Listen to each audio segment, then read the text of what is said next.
Merci. La parole est à Monsieur Vermorel-Marquez.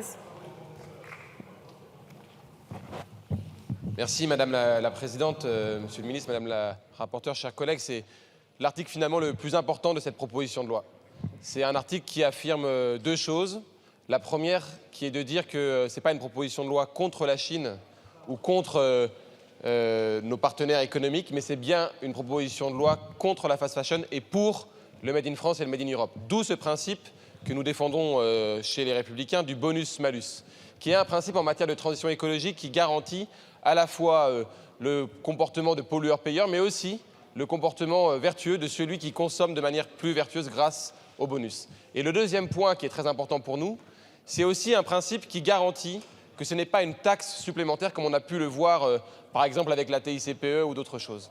L'enjeu de cet article du bonus-malus, c'est de garantir à chaque citoyen que le malus financera le bonus. Et c'est la raison pour laquelle nous défendons cette proposition. C'est d'ailleurs une proposition qui avait été mise en place sur l'automobile et qui est toujours en place aujourd'hui sous le gouvernement, sous la présidence de Nicolas Sarkozy et avec Jean-Louis Borloo, le bonus-malus sur l'automobile. Et donc nous défendons ce principe-là.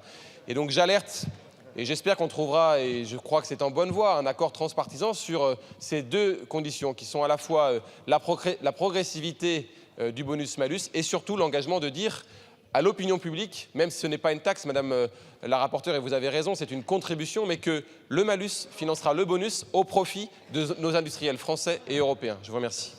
Je vous remercie. Monsieur le ministre, oui.